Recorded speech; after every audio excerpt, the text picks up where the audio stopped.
Azərbaycan mahnıları söyüşlü olsaydı part 1.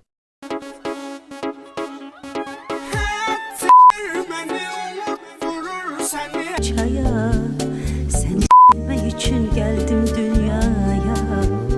Seni s**mek için geldim dünyaya.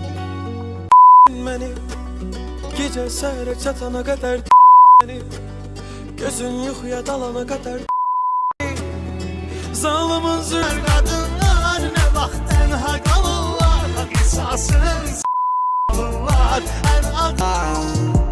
İçimde bir var intihar et. Kızı gördün eşkin dindi, izleyicisi 500 bindi. Sen kıza mesaj yazdın, ben yazdığımı sil. Kız benden birdi. Deli kimi hamı, peki rahat olsun koy canım.